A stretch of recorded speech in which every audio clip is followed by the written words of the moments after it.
Charge जब rest पे होता है तो उससे इलेक्ट्रिक फील्ड कैसे बनता है? How a charge exert force on other charge particle, एक चार्ज पार्टिकल दूसरे चार्ज पार्टिकल में कैसे फोर्स लगाता है, कैसे एक चार्ज पार्टिकल से इलेक्ट्रिक फ्लक्स बनता है, इलेक्ट्रिक फील्ड लाइंस निकलती हैं, कैसे किसी चार्ज से पोटेंशियल डेवलप होता है एट द सम पॉइंट, कैसे चार्ज को हम किसी कैपेसिटर पे स्टोर करते हैं। इन ऑल दीज थिंग्स, इन सब के अंदर हमने क्या पढ़ा कि आपका चार्ज रेस्ट पे है। चार्ज किस पे है? चार्ज आपका रेस्ट पे है, आराम फरमा रहा है। लेकिन 2 चैप्टर में बहुत आराम कर लिया, अब हम चार्ज को मोशन में लेके आएंगे, यानी चार्ज को अब हम दौड़ाएंगे। Hello everyone, this is Shekhar Jahangir. In the last 2 chapters we study about the whatever. In all the situation we consider charge is at rest. Charge को रेस्ट पे लेके ही उसकी प्रॉपर्टीज पढ़ रहे थे, और वो 2 चैप्टर आते हैं फिजिक्स के एक ब्रांच है जिसका नाम है इलेक्ट्रोस्टैटिक। इलेक्ट्रो मतलब इलेक्ट्रिक चार्ज को रिप्रेजेंट कर रहा है, स्टैटिक मतलब रुका हुआ है। उससे जुड़ी हुई सारे अपने टॉपिक्स डिस्कस किए थे। Now from the 3rd chapter we are going to flow the charge. Charge को मूव करवाएंगे, मोशन में लेके आएंगे, and when the charge comes in the motion there is a current. अब वो करंट फ्लो करेगा। तो अब चार्ज जब मोशन करेगा उससे जो करंट डेवलप होगी, अब वो सारी चीजें अपन जो डिस्कस करने वाले हैं in the branch of physics known as current electricity. उसे क्या बोलते हैं? करंट इलेक्ट्रिसिटी बोलते हैं। ठीक है, तो पहले एनसीईआरटी को अपन कवर कर रहे हैं, उससे सीबीएसई का पूरा बैच कवर हो जाएगा, आरबीएसई का भी अपने साथ साथ 2021-22 से आरबीएसई में एनसीईआरटी लागू है, तो वो भी अब कवर कर लेंगे साथ साथ में। ठीक है, बहुत ज़्यादा डिटेल अपन बहुत वाइड में नहीं जा रहे हैं, जितना हमें रिक्वायर है 12 सीबीएसई और आरबीएसई बोर्ड का उतना ही चल रहे हैं। नीट जी लेवल का अपन अगली सीरीज का भी स्टार्ट करेंगे, तब अपन उसमें डिस्कस करेंगे। तो देखिए पहला पॉइंट क्या है यहाँ पे, that is electric current. That is electric current. Electric current क्या होती है? कैपिटल आई से इसका सिंबल यूज करते हैं, कहीं स्मॉल आई भी यूज करते हैं, पर आई यूज करेंगे। इलेक्ट्रिक करंट क्या है कि जब चार्ज मूव करता है तो करंट बनता भी हमने पढ़ा है, और कैसे मूव करेगा उसके लिए हमने पढ़ा था पोटेंशियल। उस पोटेंशियल की हेल्प से हम चार्जेस को मूव करवाते हैं। चार्जेस जब फ्लो होते हैं तो करंट बनती है, वो और अपन पढ़ेंगे। पहले अपन बेसिक आते हैं इलेक्ट्रिक करंट को हम कैसे डिफाइन करेंगे।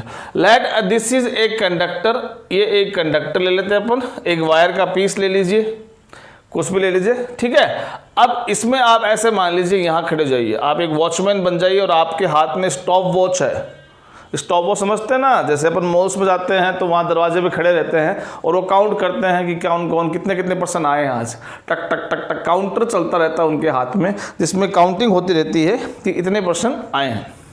ठीक है, कहीं भी अपन यूज कर सकते हैं उसको।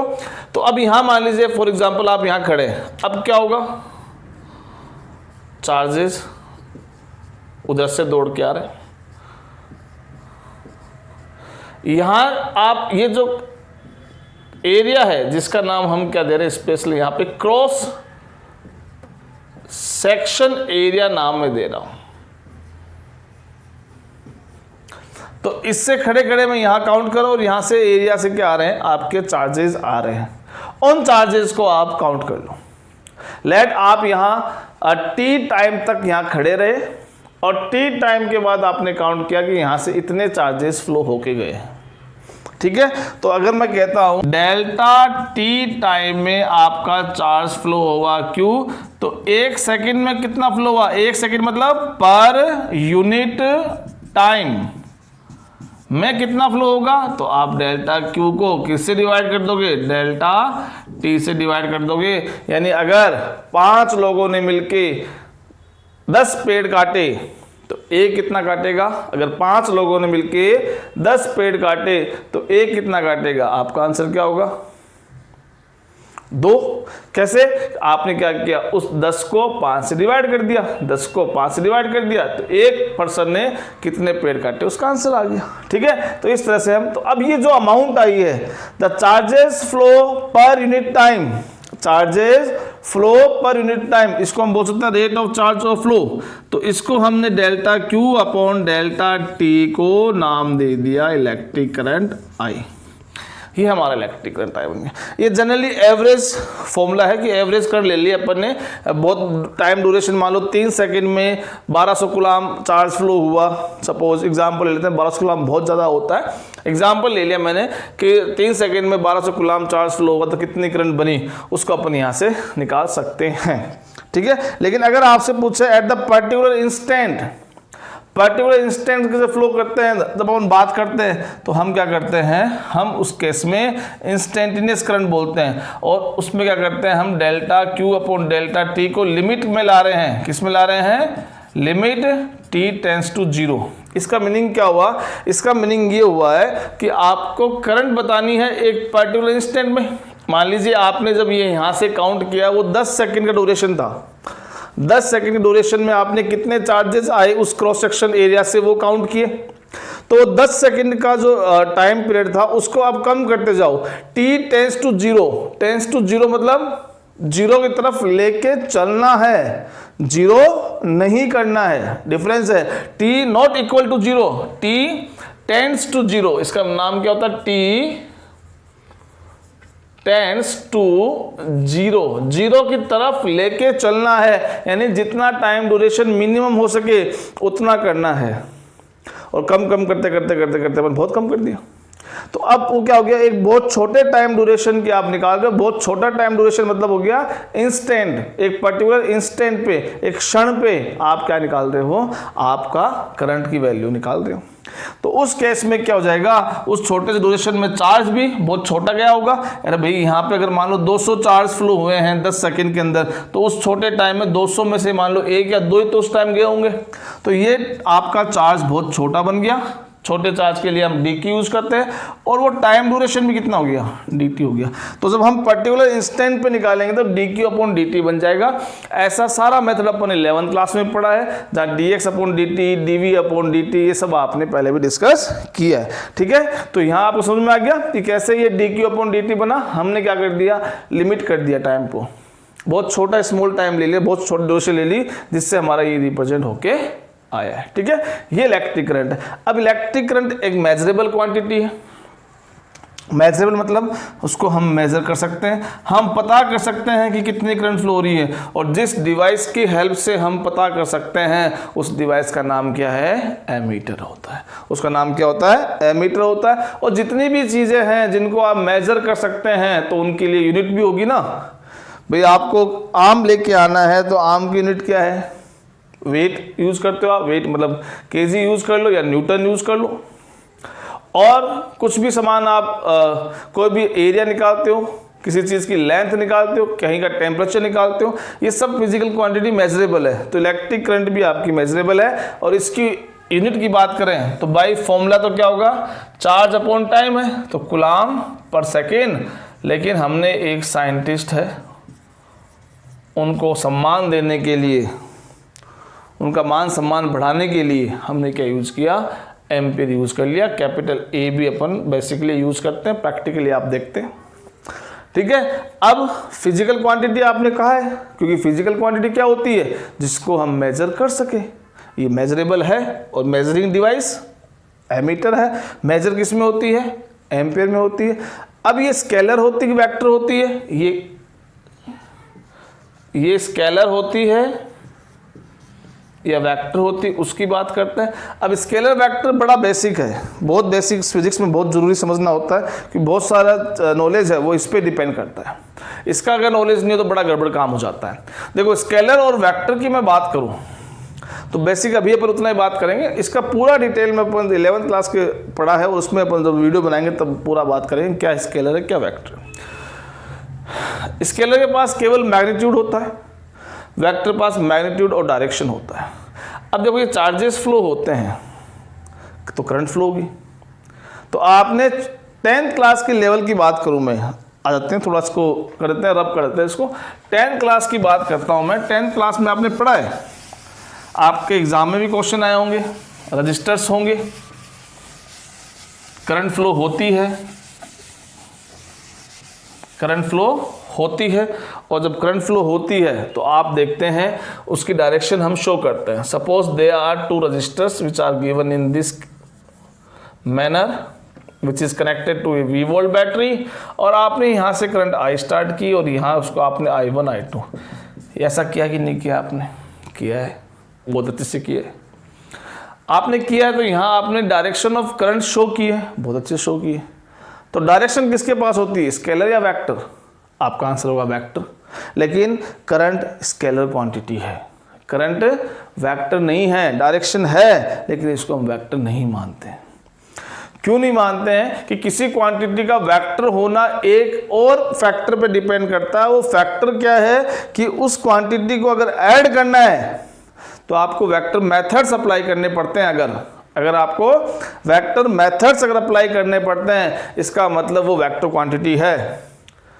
और अगर आपको सिंपल अलजेब्रिक सम या सिंपल जोड़, बाकी आप सीखते आ रहे हो, अगर सिंपल जोड़ करना है, सिंपल एडिशन करना है, तब वो डायरेक्शन है, लेकिन आपका एडिशन आप सिंपल तरीके से कर रहे हो, इसका मतलब वो स्केलर में काउंट होगा।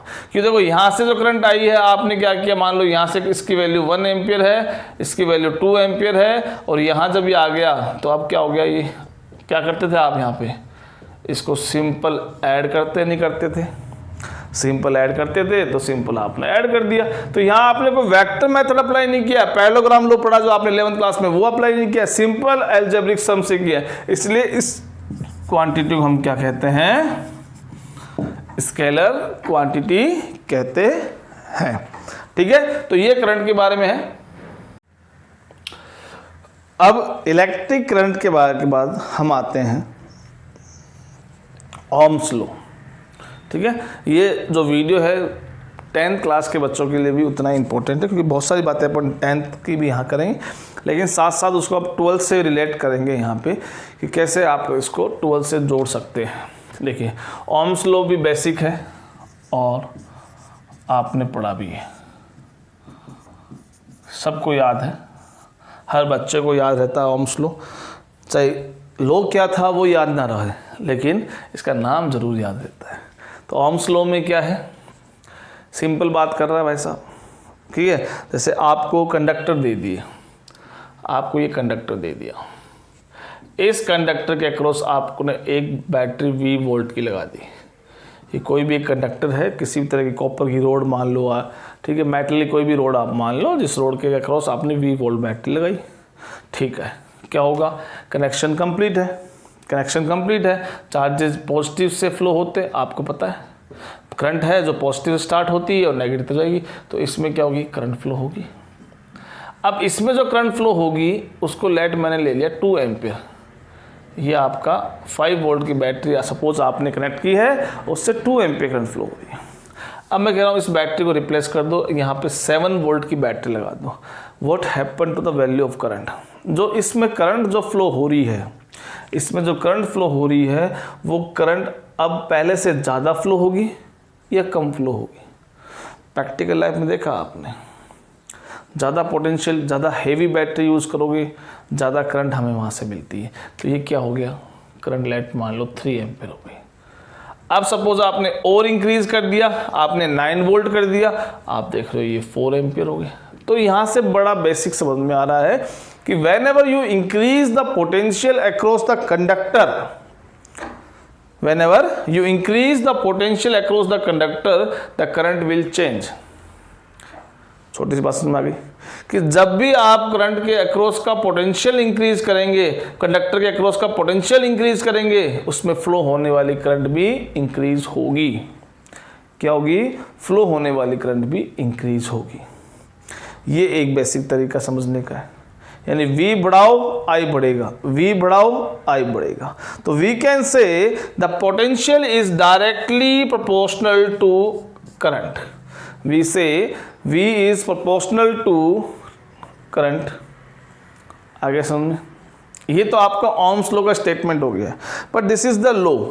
और ये जो लॉ मैंने आपको बताया है वो इस फॉर्म में है। अब ये एक कोई इक्वेशन नहीं है जिसको हम फॉर्मूले में यूज़ कर ले और कैलकुलेशन कर ले, ये अभी भी एक लॉ ही है। ये लिख भले ही मैंने v और i की फॉर्म में लिख दिया, पर अभी भी ये लॉ ही है और इसको हम न्यूमेरिकल में यूज़ नहीं कर सकते। न्यूमेरिकल में कब यूज़ करेंगे? जब यहाँ इक्वल आएगा। अब इक्वल लाना कोई मजाक नहीं है। इक्वल लाने का मतलब है एक कांस्टेंट साथ में लेके आते हो, कांस्टेंट का कुछ ना कुछ रिलेशन उन दोनों के साथ होना चाहिए। कैसे रिलेशन होता है इसको समझने के लिए तो हम क्या करते हैं, एक तरह से मान लो कि मैंने 2 कंडक्टर ले लिया। एक तरह से मान लीजिए मैंने 2 कंडक्टर ले लिया, आइडेंटिकल है। आइडेंटिकल मतलब साइज में आइडेंटिकल है, एरिया सेम है, क्रॉस सेक्शन एरिया सेम है, लेंथ सेम है, एरिया सेम है, लेंथ सेम है, पर मान लो ये कॉपर का बना पड़ा है और इसके साथ मैंने V वोल्ट की बैटरी जोड़ दी। Another conductor which is again with the same V, दोनों में मैंने सेम बैटरी अप्लाई की है, दोनों आइडेंटिकल है, बनने में मेरे से सही नहीं बने, लेकिन दोनों का एरिया आप A मानिए, दोनों की लेंथ आप L मान लिए, बस ये कॉपर का बना हुआ है और इसका नाम दे दो एल्यूमिनियम का। कुछ और देना चाहो तो और दे सकते हो। यानी कॉपर और एल्यूमिनियम इन दोनों में आपको फ़र्क पता है कि बढ़िया कंडक्टर कौन सा है, कॉपर या एल्यूमिनियम। तो सबका आंसर मुझे पता है, copper is better than aluminium. Copper की कंडक्टिविटी अच्छी है किससे? एल्यूमिनियम से। बात आगे समझ में। तो अब मेरा क्वेश्चन ये है कि सपोज मैं दोनों पे सेम बैटरी अप्लाई करता हूं, अब दोनों में करंट फ्लो होगी। मैंने इसके लिए लेट आई यूज कर लिया, अब मैंने इसके लिए आई डैश यूज कर लिया। तो मेरा आंसर क्या होगा कि I is equal to I dash होगा, I greater than I dash होगा या I less than I dash होगा। इनमें से क्या आंसर आपका आएगा? सोचिए, तब तक मैं एक एग्जाम्पल देता हूं आपको समझने के लिए। देखिए, ये मैंने 2 लेवल्स ड्रॉ किए और मैंने एक स्लाइड बनाया। जाते हो ना वाटर पार्क में, जाते हो स्लाइड बना होता है, झूले लगे होते हैं पार्क के अंदर, स्लाइडर बोलते हैं, फिसल पट्टी जिसे अपन सिंपल बोलते हैं। ये आपको मैंने दे दी।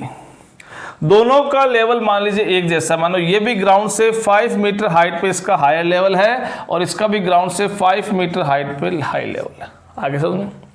यानी यहाँ पे लेवल डिफरेंस सेम अप्लाई किया गया है, यहाँ पे पोटेंशियल डिफरेंस सेम अप्लाई किया गया है। आगे बात समझ में? तो यहाँ करंट आपका आंसर क्या है इससे समझ लेते हैं। अब सपोज मैं यहाँ से क्या कर रहा हूँ, पानी को फ्लो करता हूँ, वाटर फ्लो करता हूँ, यहाँ से भी वाटर फ्लो करता हूँ। करंट का फॉर्मूला क्या होता है? Charge upon time. ठीक है, तो यहां ये मान लीजिए आप कि दोनों तरफ मैंने पानी स्टार्ट किया, यहां से और यहां से, दोनों का लेवल डिफरेंस सेम है, दोनों में सेम अमाउंट ऑफ वाटर मैं यहां से रिलीज कर रहा हूं, वाटर को मैं Q से रिप्रेजेंट कर रहा हूँ। दोनों तरफ वाटर अगर सेम अप्लाई करता, सेम भेजता हूँ, सेम रिलीज करता हूँ, यहाँ से भी रिलीज करता हूँ, यहाँ से रिलीज करता हूँ, और एक ही टाइम में क्या देखूंगा मैं कि द वाटर अमाउंट सेम है और दोनों का लेवल डिफरेंस सेम है, तो ये पानी जितनी देर में नीचे पहुँचेगा उतनी देर में नीचे पहुँचेगा। इसका मतलब वाटर करंट I की बात करूँ तो उसमें Q दोनों का सेम है, अमाउंट ऑफ वाटर सेम है, दोनों को पहुँचने का टाइम भी सेम है, तो दोनों से बनने वाली करंट भी सेम बन रही। आगे बात समझ में? अब मैं थोड़ा सा वेरिएशन ले आता हूँ, थोड़ा सा वेरिएशन ले आता हूँ। वेरिएशन क्या लेके आ गया, मैं इस वाले के रास्ते में पत्थर डाल दिए, बड़े बड़े पत्थर डाल दिए इस तरह से। अब क्या लेवल डिफरेंस अभी भी कितना है? 5 वोल्ट है कि नहीं? अभी भी लेवल डिफरेंस 5 वोल्ट है। अब दोबारा आप सेम अमाउंट यानी सेम चार्ज यहां से रिलीज करो, यहां से रिलीज करो। क्या ये पानी पूरा का पूरा जितने टाइम पे यहाँ पहुँच जाएगा, क्या ये पानी उतनी ही देर में उतने ही टाइम पे यहाँ पहुँचेगा या ज़्यादा टाइम लगेगा? ज़्यादा टाइम लगेगा। टी ज़्यादा लग गया, इसका मतलब इसकी करंट कम बनी, यानी यहाँ पे करंट कम बनी, यहाँ पे करंट ज़्यादा बनी, लेकिन आपने पोटेंशियल तो सेम अप्लाई किया था। आपने लेवल डिफरेंस तो सेम लिया था, फिर ऐसा वेरिएशन क्यों आया? इसका मतलब आपका V प्रोपोर्शनल I तो है भाई। यहां भी क्या है, यहां आपने दोनों तरफ V सेम लगाया है, लेकिन साथ में आपने एक कॉपर लिया, एक एल्यूमिनियम लिया है। यहां पे पत्थर बड़े बड़े पड़े रास्ते में, ऐसे मान लीजिए यहां पे ही पत्थर है लेकिन इतने बड़े नहीं है, तो यहां से करंट क्या होगी, इजीली फ्लो हो रही है, और यहां से करंट थोड़ी डिफिकल्ट फ्लो होगी, क्योंकि यहाँ पे बड़े बड़े पत्थर मिल रहे हैं, और यहाँ पे करंट थोड़ी इजीली इसके कंपेयर में इजी फ्लो हो रही है। यानी आपका आई डैश क्या है, ग्रेटर देन है किससे, आई से। और इसके लिए कौन सा फैक्टर काम में लिया? आपकी बात सब सही है कि V बढ़ाओगे आई बढ़ेगा, V बढ़ाओगे आई बढ़ेगा, लेकिन एक फैक्टर और ध्यान रखना है। अगर दोनों का मैं लेवल डिफरेंस एक साथ बढ़ाऊंगा इधर भी, तो अगर पत्थर ना हो तो दोनों के टाइम पे ही सेम टाइम पे पानी पहुंचेगा। लेकिन लेवल डिफरेंस सेम होने के बाद भी अगर ऐसा नहीं हो रहा है, इसका मतलब एक का रास्ता थोड़ा गड़बड़ है, एक का रास्ता बड़ा स्मूथ है, और जहाँ इस रास्ता स्मूथ मिल गया वहाँ अच्छी करंट फ्लो होगी। तो कॉपर क्या कर रहा है, एक स्मूथ रास्ता दे रहा है, एल्यूमिनियम उसके कंपेयर में थोड़ा रफ रास्ता दे रहा है। ठीक है, तो यहाँ V प्रोपोर्शनल तो आए तो रहेगा, लेकिन एक फैक्टर और काम करेगा, और इस फैक्टर को नाम क्या दे दिया मैंने, रेजिस्टेंस दे दिया। रेजिस्टेंस क्यों? क्योंकि यहाँ पे ये पत्थर है, ये पत्थर क्या कर रहे हैं, रेसिस्ट कर रहे हैं, रोक रहे हैं किसको, पानी को फ्लो होने से।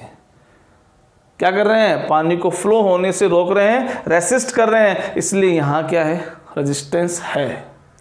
यहाँ रेजिस्टेंस हम मान लेते नहीं है। यहाँ भी यही होगा, यहाँ भी रेजिस्टेंस है और यहाँ भी रेजिस्टेंस है, लेकिन ये ज़्यादा रेजिस्टेंस ऑफर कर रहा है।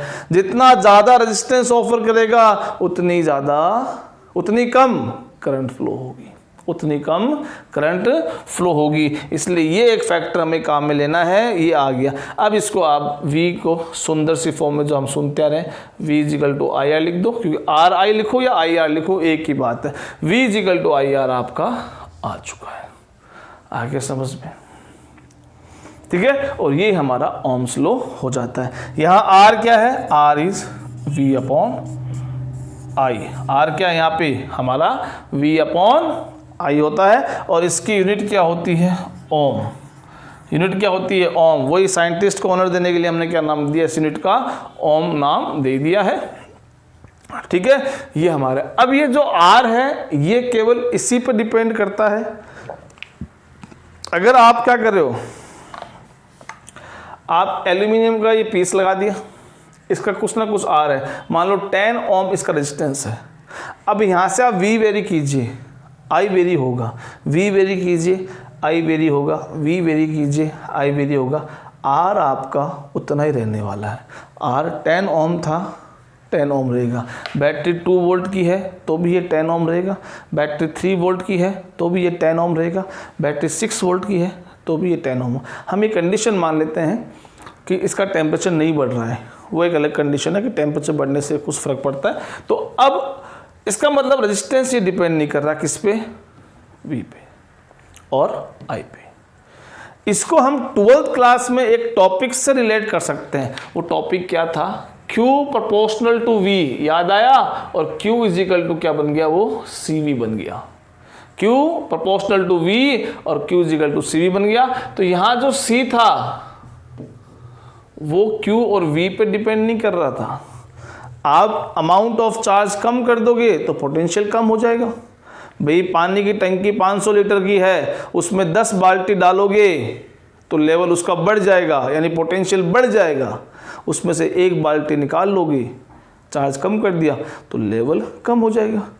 तो टंकी तो 500 लीटर की रही ना, टंकी पे तो कोई फ़र्क नहीं पड़ा, यानी उसके कैपेसिटेंस पे तो कोई फ़र्क नहीं पड़ा, वो कांस्टेंट है। तो फिर आपने पढ़ा था कि नहीं, कैपेसिटेंस कुछ बातों पे तो डिपेंड करता है, वो बातें बताई थी। जैसे हमने पैरेलल प्लेट कैपेसिटर पढ़ा है, पैरेलल प्लेट कैपेसिटर में आपको बताया था that capacitance depend on this area of the plate, separation between the plates and the medium between the plates, इन पे डिपेंड करता है। तो वैसे रेजिस्टेंस भी डिपेंड करता है। किन किन चीज़ों पे डिपेंड करता है, आइए हम देखते हैं, इसको साफ कर लेते हैं उसके बाद। चलिए भाई, अब रेजिस्टेंस जो है किसी वायर का, किसी कंडक्टर का, किन किन चीज़ों पे डिपेंड करता है वो हम यहाँ पे डिस्कस करते हैं. So they are basically 4 factors on which the resistance of a resistor, of a conductor, of a insulator depend. That is length, cross section area, nature of material, temperature. Simple तरीके से सारी बातें एक एक करके समझ में आ जाएगी. अभी आपने एक बहुत बड़ा एग्जाम्पल देखा था, बड़ा था, इजी था, ओम्स लॉ क्लियर हो गया. दिमाग के सारे जाले थे ओम्स लॉ को लेके, वी पोस्टल टू आई को लेके, सारे जाले उस एग्जाम्पल से आपके साफ हो गए. ठीक है. वहाँ क्या देखा था आपने कि करंट का डिक्रीज होना, वो पानी जो फ्लो हो रहा था सेकंड केस में जहाँ पत्थर पड़े थे, वो पानी का जो फ्लो होना, जो वाटर करंट बन रही थी वो कम कैसे हुई थी? रास्ते में पत्थर आ गए थे. पत्थर ने क्या कहा? पत्थर ने ये कहा कि स्लो चलो भाई, हम बैठे हैं यहाँ पे. ऑब्वियसली पत्थर से टकराए थे वो, और टकराने से उनकी स्पीड हो गई कम. यानी टकराना इंग्लिश में कोलिजन. कोलिजन से रेजिस्टेंस मिला, यानी कोलिजन हुआ, स्पीड कम हुई, टाइम ज़्यादा लगा, आई की वैल्यू डिक्रीज़ हुई. आई डिक्रीज़ कब हुआ? जब कोलिजन मिला. यानी रेजिस्टेंस से ही करंट कम होती है, और कोलिजन ही क्या है वहाँ पे? रेजिस्टेंस है. तो रेजिस्टेंस का अगर आपसे पूछे what is the basic cause of resistance, your answer is collision. Collision होता है प्रैक्टिकली. वहाँ भी कंडक्टर में भी जब करंट फ्लो होते हैं, करंट कैसे फ्लो होती है? चार्जेस फ्लो होते हैं. जो चार्जेस फ्लो होते हैं तो वो क्या करते हैं? उस कंडक्टर के एटम से टकराते हैं, कोलिजन होता है और रेजिस्टेंस मिलता है. अगर समझ में? तो रेजिस्टेंस का बेसिक कॉज क्या है? कोलिजन है. तो देखिए कैसे, जैसे सपोज मैंने ये ले लिया है, एग्जाम्पल ले लीजिए. जैसे मैंने एक ये लेंथ, एक क्यूबॉइड इस तरह से सुंदर सा बना दिया मैंने इसको. ठीक है, इस तरह से मैंने इसको डिजाइन कर लिया. थोड़ा सा गड़बड़ हो गया मेरे से. ठीक है, आप समझ जाओगे, इतना इनफ है बताने के लिए. ठीक है. तो अब इसमें क्या है कि इसकी कुछ लेंथ है अभी, लेट एल लेंथ उसकी. क्वेश्चन भी आया हुआ है सर 2010 में सीबीएसई में, तो इसको आप वहीं से डायरेक्ट समझ सकते हैं. तो ये एल लेंथ है. अब मैं सपोज यहाँ से मैं इसके अंदर से अक्रॉस कोई चार्जेस फ्लो करना चाहता हूँ. आपने कोई चार्ज फ्लो किया, जो चार्ज आपके लिए करंट बनाएगा, आई करंट बनाएगा.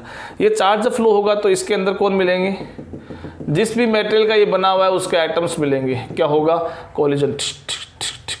ऐसे कोलिजन होता होता होता होता ये ऐसे बाहर निकलेगा. निकला, कोलिजन हुए. कितने कोलिजन हुए? 1 2 3 4 5 6 7 8 9 10 11 12 13 14 15 16 17 18 19 कोलिजन हुए सपोज. अब सपोज मैं इसको खींच के इसकी लेंथ बढ़ा देता हूँ, इसको खींच के इसकी लेंथ बढ़ा देता हूँ, डबल कर देता हूँ. इसकी लेंथ मैंने बढ़ा के, बोर्ड पे छोटा पड़ जाएगा इसलिए आप इसको मान लीजिए कि आपने लेंथ एक तरह से डबल कर दी है. एक तरह से आपने लेंथ डबल कर दी है.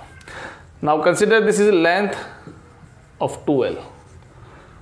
अब क्या होगा? इसी चार्ज को दोबारा भेजो, जाओ भाई, और ये गया, ये टकराया, ये टकराया, ये टकराया, ये टकराया, ये टकराया, ये टकराया, ये निकला. सपोज अब आपके पास कितने कोलिजन हुए? ज़्यादा होंगे कम होंगे? मैं नंबर से लिखें क्या? 19 से कम होंगे, 19 ज़्यादा होंगे? ज़्यादा होंगे. लंबा रास्ता तय करना है, बार बार कोलिजन होगा, पहले से नंबर बढ़ जाएंगे. 90 से कहाँ पहुँच जाएगा? 38 पहुँच जाएगा. 38 कोलिजन. नंबर ऑफ कोलिजन बढ़ जाना. Collision is what? Basic cause of resistance. Basic cause of resistance. Resistance बढ़ गया. जब आपने इसको स्ट्रेच किया था तो लेट इसका एरिया पहले कितना था? ए एरिया था. इसको स्ट्रेच करोगे, खींच के बड़ा करोगे तो एरिया उतना ही रहेगा क्या इसका, या कम हो जाएगा? किसी चीज़ को पकड़ के स्ट्रेच कीजिए. आप च्युइंगम खाते हैं ना, च्युइंगम पकड़ के स्ट्रेच कीजिए. आप जैसे उसकी लंबाई बढ़ाए जाओगे वैसे वैसे पतली होती जाएगी, यानी उसकी थिकनेस कम हो जाएगी. थिकनेस का मतलब एरिया कम हो जाएगा. यानी हम क्या देखेंगे कि इसका एरिया धीरे धीरे कम होगा. जब आप लेंथ डबल कर दोगे तो उसके प्रोपोर्शनल में ही आपका एरिया डिक्रीज होगा. एरिया पहले ए था, अब एरिया क्या हो गया? A/2 हो गया. अब ये दोनों पॉइंट आपको यहीं से समझ में आ जाएंगे कि जब आपकी लेंथ आपने इंक्रीज की तो रेजिस्टेंस बढ़ा कि नहीं बढ़ा, लेंथ आपने इंक्रीज की रेजिस्टेंस बढ़ा कि नहीं बढ़ा, योर आंसर इज राइट, बढ़ा। और क्या आ गया, R प्रोपोर्शनल टू L आ गया, R प्रोपोर्शनल टू L आ गया। और साथ में देखो रेजिस्टेंस बड़ा है लेकिन एरिया कम हुआ है, रेजिस्टेंस बड़ा है लेकिन एरिया कम हुआ, यानी अगर एरिया मैं कम कर दूं, लेंथ भूल जाओ एक बार, अगर मैं एरिया कम कर दूं तो रेजिस्टेंस बढ़ जाता है। ये डायरेक्टली हुआ कि इन्वर्सली, एक चीज बढ़ रही है एक चीज कम हो रही है, इन्वर्सली, यानी क्रॉस सेक्शन एरिया के इन्वर्सली प्रोपोर्शनल होता है रेजिस्टेंस। इस डायग्राम से आपको क्लियर समझ में आ रहा है, क्योंकि जब आप इसकी लेंथ बढ़ाते हो तो एरिया कम हो रहा है, लेंथ बढ़ाने से रेजिस्टेंस बढ़ा है, रेजिस्टेंस बढ़ा है एरिया कम हुआ है। आगे बात समझ में, नेचर ऑफ मटेरियल। अभी आपने एग्जाम्पल लिया था, मैंने आपको पिछले अभी 5 मिनट पहले इसी वीडियो में, कि एक कॉपर का वायर है एक एल्यूमिनियम का वायर है, दोनों के साथ सेम बैटरी अप्लाई की है, दोनों की लेंथ बराबर है, दोनों का क्रॉस सेक्शन एरिया बराबर है, यानी दोनों ये मान लो आप, एक कॉपर का है एक एल्यूमिनियम का, दोनों को सेम बैटरी से जोड़ोगे तो दोनों में क्या सेम करंट फ्लो होगी, क्या कॉपर में ज़्यादा करंट फ्लो होगी, एल्यूमिनियम में कम फ्लो होगी। या सिंपल ले लो, ये कॉपर है ये प्लास्टिक है, कॉपर प्लास्टिक दोनों को 2-2 वोल्ट की बैटरी से जोड़ा, कॉपर और प्लास्टिक को 2-2 वोल्ट की बैटरी से जोड़ा, क्या कॉपर में जितनी करंट होगी फ्लो उतनी ही क्या इसमें फ्लो होगी, क्या नहीं होगी। तो V प्रोपोर्शनल टू I तो है लेकिन R भी साथ में है, और R किस पे डिपेंड करेगा, नेचर ऑफ मटेरियल पे। अच्छा कंडक्टर है तो R वहाँ कम मिलेगा, चाहे दोनों की लेंथ बराबर हो, दोनों का एरिया बराबर हो, पर जो कंडक्टर अच्छा होगा, अच्छी कंडक्टिविटी होगी, उसी लेंथ बराबर होने पे, एरिया बराबर होने पे उसी आपको रेजिस्टेंस कम मिलेगा। ठीक है, तो नेचर ऑफ मटेरियल पे डिपेंड करता है, जिसका रिलेशन हम पढ़ेंगे आगे रजिस्टिविटी से होता है। किससे होता है, रजिस्टिविटी, जो कि कांस्टेंट होती है, आगे आएगा। टेम्परेचर, इसके लिए हम अलग से वीडियो में पढ़ेंगे कि कैसे टेम्परेचर वेरी करने से रेजिस्टेंस वेरी हो जाता है, वो हम अगले वीडियो में जब पढ़ेंगे ड्रिफ्ट वेलोसिटी के साथ, उसके बाद पढ़ेंगे। ठीक है, अब देखो यहाँ से ये दोनों फॉर्मूले उठाओ और इनको मिक्स कर दो, R proportional to L upon A हो गया, डायरेक्टली आ गया लेंथ के, इनवर्सली आ गया एरिया के। अब यहाँ पे वही कांस्टेंट लेके आना है, जैसा कांस्टेंट आप कहाँ लेके आ रहे थे, जैसा कांस्टेंट आप V प्रोपोर्शनल टू I में लेके आए थे, वैसा ही कांस्टेंट यहाँ लेके आओगे, और यहाँ कांस्टेंट क्या आ गया, rho. Here rho is conductive, sorry resistivity, ये क्या है, रजिस्टिविटी है, ये क्या है, रजिस्टिविटी है, ये क्या है, रजिस्टिविटी है। इसको हम डिफाइन कैसे करेंगे, देखो रजिस्टिविटी एक तरह का रेजिस्टेंस ही है, रजिस्टिविटी एक तरह का रेजिस्टेंस ही है, पर एक स्पेशल कंडीशन में। वो स्पेशल कंडीशन क्या है, वो स्पेशल कंडीशन क्या है कि अगर मैं एक कंडक्टर लेता हूं, एक मैं कंडक्टर लेता हूं जिसकी लेंथ L है, L नहीं 1 मीटर ले लो, जिसकी लेंथ मैंने 1 मीटर ले ली, जिसका cross section area 1 metre square है, जिसकी लेंथ 1 मीटर है, एरिया 1 मीटर स्क्वायर है, तो यहाँ 1 पुट करोगे, यहाँ 1 पुट करोगे, आपका R की वैल्यू क्या आएगी, रो के बराबर आएगी कि नहीं आएगी। यानी रेजिस्टेंस ही रेजिस्टिविटी होती है एक स्पेशल केस में। वो स्पेशल केस क्या है, when your conductor is having length 1 metre and cross section area is equal to 1 metre square, ये आपकी रेजिस्टिविटी होती है। आगे समझ में। अब देखो रेजिस्टेंस हम निकाल सकते हैं प्रैक्टिकली, हमारे 12th क्लास में प्रैक्टिकल भी है। हमें V और I, क्योंकि रेजिस्टेंस निकालने के लिए हमें क्या चाहिए, यहाँ ओम्स लॉ से फॉर्मूला ना, ये रेजिस्टेंस निकालने के लिए हमें V चाहिए, I चाहिए। V के लिए डिवाइस कौन सी है, वोल्ट मीटर, I के लिए क्या है, एमीटर। इन दोनों डिवाइसेस की हेल्प से प्रैक्टिकली हम लैब में वोल्ट मीटर से वोल्टेज यानी V और एमीटर से करंट मेजर कर सकते हैं। जब V आ गया प्रैक्टिकली, I आ गया प्रैक्टिकली, तो R का आंसर आ गया। यानी आप इसी कंडक्टर के क्रॉस कुछ बैटरी लगाइए, इसके क्रॉस एक वोल्ट मीटर लगाइए और साथ में एक एमीटर लगाइए। अब ये एमीटर आपको करंट देगा, ये वोल्ट मीटर आपको पोटेंशियल देगा, V और I की वैल्यू आ गई। किस केस में? जब आपका 1 मीटर 1 में। अब इस केस में जो R आएगा वो R ही क्या है? उस पर्टिकुलर कंडक्टर की, जैसे ये कॉपर है तो आपने कॉपर की रेजिस्टिविटी निकाल ली, ये एल्यूमिनियम है, एल्यूमिनियम रेजिस्टिविटी निकाल ली। अब वो ये पर्टिकुलर केस में हो रहा है, अलग अलग केस में नहीं हो रहा, तो ये कांस्टेंट वैल्यू होती है। ये क्या होती है? हर एक की कांस्टेंट वैल्यू होती है। एनसीईआरटी बुक में ये सब छपा पड़ा है, बहुत सारे मटेरियल्स की रेजिस्टिविटी क्या क्या होती है, वहाँ आप चेक कर सकते हो, वो सब ऐसे ही निकाली गई है। आगे समझ में? तो ये आपका resistance, Ohm's law, electric current के बारे में हो गया। एक इसकी SI यूनिट और निकाल ले फटाफट रेजिस्टिविटी की। तो देखो इस वाले फॉर्मूले से मैं कैसे निकाल सकता हूँ, आपका रो को रखो एक तरफ, A को भेज दो उधर, तो R तो था ही, एरिया चला गया ऊपर और लेंथ कहाँ गई? डिवाइड में आ गई। तो rho resistivity is equal to R क्या होता है? ओम। एरिया क्या होता है? Metre square divide by length क्या होती है? मीटर। 1 मीटर से 1 मीटर कैंसिल, तो रेजिस्टिविटी की SI यूनिट क्या गई? ओम मीटर आ गई। ठीक है, ये हमने वैसे देखे तो 10th क्लास का पढ़ा है और वैसे देखे तो एक तरह से रिवीजन हो गया 12th क्लास वालों के लिए। अब हम आगे जाके इसको अप्लाई करेंगे। क्वेश्चन अभी भी आते हैं, 2020 में रेजिस्टेंस को लेके सवाल आया हुआ है कि अपन लेंथ बढ़ाए हैं, कम किए हैं, क्या किया क्या नहीं किया, वो सारे क्वेश्चन आए। तो अगले वीडियो में मिलेंगे और अगले वीडियो में हम पढ़ेंगे अब ड्रिफ्ट वेलोसिटी, यानी अब हम 12th के टॉपिक शुरू करेंगे जो हमारे लिए इंपॉर्टेंट है। ठीक है, बहुत सारे क्वेश्चंस आते हैं इलेक्ट्रिसिटी के ऊपर, बहुत बड़ा अच्छा और बहुत बड़ा चैप्टर है। ठीक है, चलिए मिलते हैं नेक्स्ट वीडियो में ड्रिफ्ट वेलोसिटी के साथ। Thank you so much.